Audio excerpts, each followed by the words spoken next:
Bonjour et bienvenue sur la Chute Express. Tout ce que vous devez savoir sur l'élection 2024 et les procès de Donald Trump. C'est parti. Lundi 20 novembre, Joe Biden célèbre ses 81 ans et décide de le faire avec humour. Utilisant ses réseaux sociaux, le président a partagé une photo de lui en train de souffler des bougies d'anniversaire, 81 bougies d'anniversaire sur un gâteau, et donc de rebondir avec humour sur le nombre de bougies en souhaitant que les fabricants de bougies soient syndiqués et qu'ils aient obtenu un bonus pour en avoir fabriqué autant. C'est une nouvelle manière de la part du président d'aborder son âge qui est au cœur des débats, cœur des polémiques, cœur des sondages, mais aussi forcément au cœur de la campagne. Depuis quelques semaines, d'ailleurs, les démocrates sont passés à une phase offensive sur l'âge de Donald Trump, en précisant que lui aussi est âgé. Trump a 77 ans, et qu'il multiplie ces dernières semaines des absences, des erreurs lors de ses discours. Pourquoi c'est un sujet important? Parce que aujourd'hui, dans les fameux sondages, des sondages que nous avons abordés. Je vous conseille d'aller voir cette émission si vous ne l'avez pas encore vue lundi dans un entretien avec Jean-Marc Léger, qui est un des sondeurs les plus importants sur le continent nord-américain. Nous avons abordé cette question de l'âge de Biden et comment il est perçu par les électeurs qui en font aujourd'hui une raison pour hésiter à voter pour lui, y compris dans le camp des démocrates. Et dans ce combat de l'âge, Trump s'en sort mieux. Son âge n'est qu'une raison qui est mise en avant par une minorité d'Américains. Donc voilà, on se demandait comment Biden allait tourner autour de son âge. Deux phases. La première, attaquer Trump sur son âge également. Et la deuxième, donc, faire de l'humour. Mardi 21 novembre, double appel au Colorado. Alors si vous nous suivez depuis longtemps, le Colorado, il s'y joue quelque chose d'extrêmement important.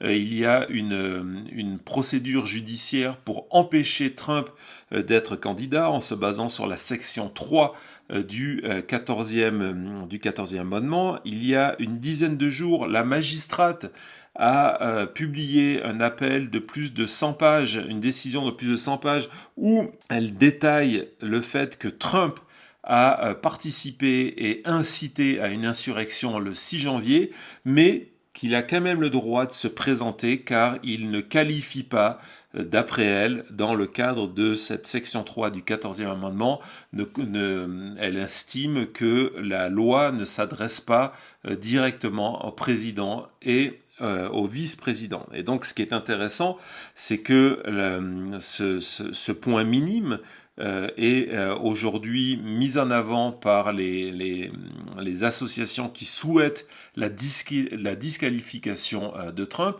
est à la base d'un appel, un appel qui sera examiné le 6 décembre. On estime que les chances de faire changer la décision de la juge Wallace sont suffisamment solides, et c'est pour ça aussi que du côté Trump, on a fait appel de cette décision. Évidemment pas sur le fait que Trump ne rentre pas, en tant qu'ancien président, ne rentre pas dans le cadre de cette loi-là, mais sur tout le reste de l'arrêt, et le fait que Trump est responsable d'une insurrection, ce qui est un point qui peut lui poser d'énormes problèmes dans un futur, non seulement au niveau de sa candidature, mais également parce que ça ouvre la porte pour d'autres plaintes, des plaintes aussi en civil, de policiers par exemple qui ont été blessés, peuvent désormais se retourner, en utilisant ce jugement, peuvent se retourner contre Donald Trump et expliquer que Donald Trump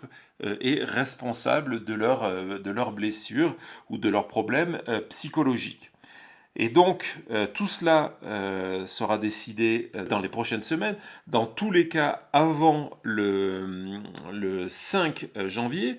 Donc, le 6 décembre prochain, la Cour suprême du Colorado entendra les deux parties, va donner 1 heure à chacun pour présenter ses points de vue et prendra ensuite cette décision.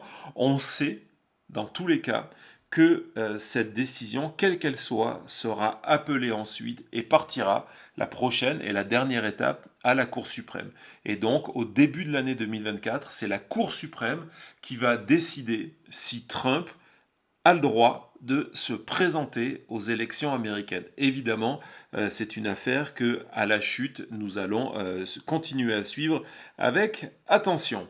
Mercredi 22 novembre, attentat à la frontière entre les États-Unis et le Canada. En tout cas, c'est la manière dont, pendant quelques heures, Fox News nous a présenté ce qui était en train de se jouer du côté des chutes du Niagara, un poste frontière où, au début de journée, il y a eu l'explosion d'un véhicule. Et rapidement, Fox News est parti sur l'idée que cette explosion, citant des sources haut placées mais anonymes, cette explosion était en fait un acte terroriste, qu'à l'intérieur de la voiture, il y avait énormément d'explosifs et 2 hommes qui ont été tués au moment de l'explosion. Donc, le moment où Fox valide cette piste de l'attentat, il y a la machine, la chambre d'écho MAGA qui va s'emballer et multiplier les messages pour mettre en cause la sécurité des États-Unis, en rajouter sur la dimension de cet attentat. On va rentrer dans des détails qui sont partagés sur les réseaux sociaux et entre autres X, qui est devenu le moyen principal de communication et de propagande des groupes MAGA. Et donc on va mettre en avant que non seulement c'est un attentat, mais qu'on a retrouvé un passeport iranien, qu'il y a une deuxième voiture chargée d'explosifs qui a réussi à passer, est en train de conduire en direction de New York. Et donc, au-delà de ces informations, on commence à attaquer très sérieusement, directement, Joe Biden et sa responsabilité dans le fait que les frontières américaines ne sont pas sûres. On parle souvent de la frontière mexicaine, là c'est la frontière canadienne. On voit des tweets d'élus américains, MAGA, de candidats MAGA. On voit même des tweets de Don Jr., donc le fils de Donald Trump, qui attaque Biden. On reproche à Biden d'ailleurs de ne pas communiquer sur cette attaque. On propose de fermer les frontières de manière immédiate, d'accélérer et d'augmenter la répression des immigrés clandestins, et on termine sur le fait que les États-Unis sont pas sûrs. Mais 2-3 heures après ça, on apprend que cette fameuse attaque terroriste, en fait, est un accident de la circulation d'un couple de personnes âgées qui, probablement, le conducteur aurait eu un problème médical. Il y a les images de cette explosion où on voit à vive allure cette Bentley prendre une rampe et venir s'écraser et exploser. Pas de terroristes, pas d'explosifs à bord, c'est un simple accident de la route. Mais le mal est fait. Le mal est fait, et ce qui est le plus fou dans tout ça, c'est que lorsque Fox News va être obligé de faire marche arrière, après avoir dit toute la journée que ce qui était en train de se passer, c'était la faute à Biden, en fait, Fox News réussit à dire que son erreur, c'est aussi la faute à Biden. Que si il n'y avait pas ces craintes autour des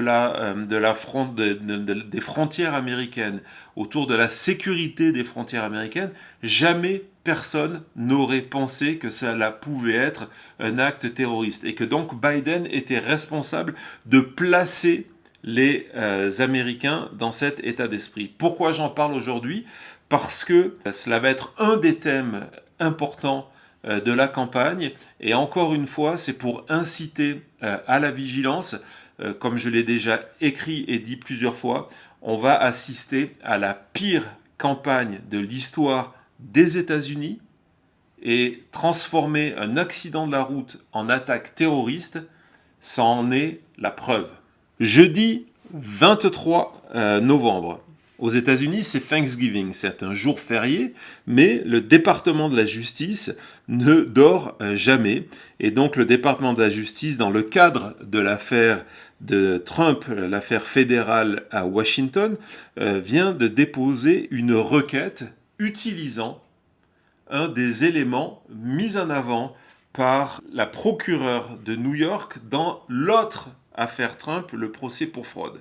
Ce qui s'est passé dans ce procès pour fraude à New York, vous le savez, il y a un gag order qui a été placé contre Trump et ses avocats pour qu'il arrête de menacer l'équipe de la juge. Ce gag order est en appel, ce qui a permis à Trump de faire suspendre de manière administrative cette décision.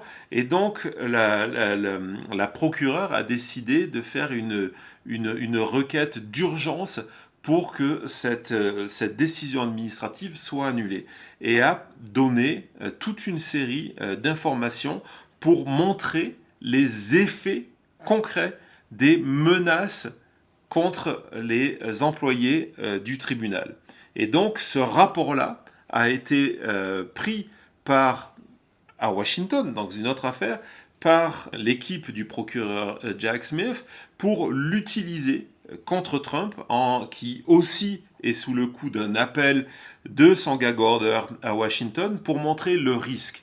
Pourquoi le risque ? Parce que ce rapport fait à New York dévoile que à chaque intervention de Trump, à chaque fois que Trump va utiliser ses réseaux sociaux, Truth Social, ou une déclaration à la presse où il attaque quelqu'un, il y a un effet immédiat sur le nombre de menaces.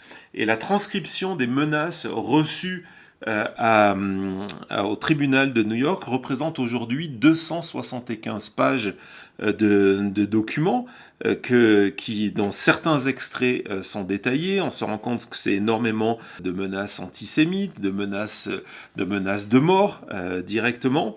Et l'organisme qui est en charge de la sécurité du tribunal explique comment c'est difficile pour eux de faire face à cet afflux de menaces considérées comme sérieux et révèle par exemple que suite aux menaces de Trump, les informations personnelles de membres de l'équipe du tribunal, email, numéro de téléphone portable, ont été partagées sur les réseaux sociaux de Trump.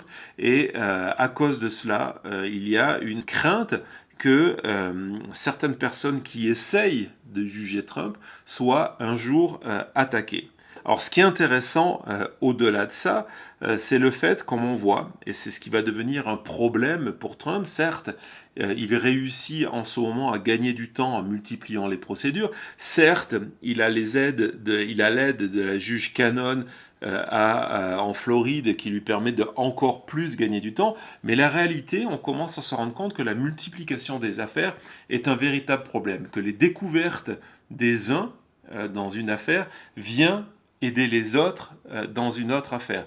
Que lorsque, à Washington, le procureur Smith obtient la collaboration de Mark Meadows, l'ancien chef de cabinet, c'est quelque chose qui va être utilisé en Géorgie. Et lorsque, à New York, on dévoile l'effet des menaces de Trump, c'est quelque chose qui désormais est utilisé à Washington. Donc évidemment, la seule chose que puissent faire les avocats de Trump, c'est d'essayer de dire que ce qui se passe dans une cour n'est pas recevable dans l'autre, mais pour dire la réalité, ce sont des lignes de défense qui normalement ne tiennent pas la route.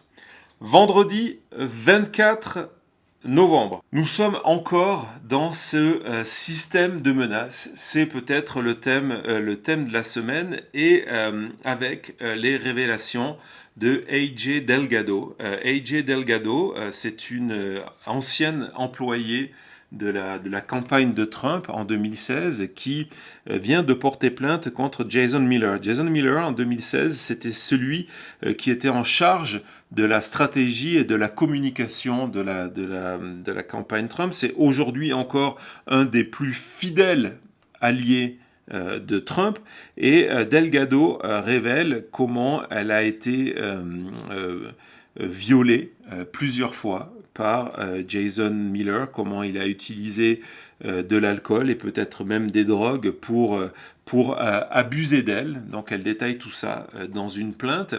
Et encore une fois, on voit le même mécanisme, c'est-à-dire que la présentation de cette plainte, le courage qu'il a fallu à Delgado d'aller déposer cette plainte, résultat se transforme sur le terrain en menace. Et Delgado, le vendredi 24 novembre, a révélé que depuis qu'elle avait déposé cette plainte, elle devait faire face à de nombreuses menaces, des menaces physiques. Elle venait d'être obligée de quitter son domicile parce que on considère que désormais son adresse qui a été partagée sur les réseaux sociaux pro-Trump n'est plus sûre.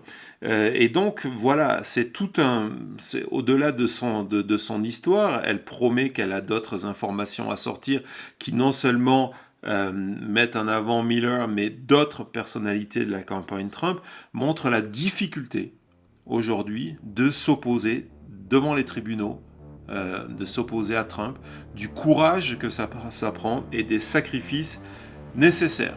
Voilà, c'était la Chute Express. On se retrouve la semaine prochaine. À très vite.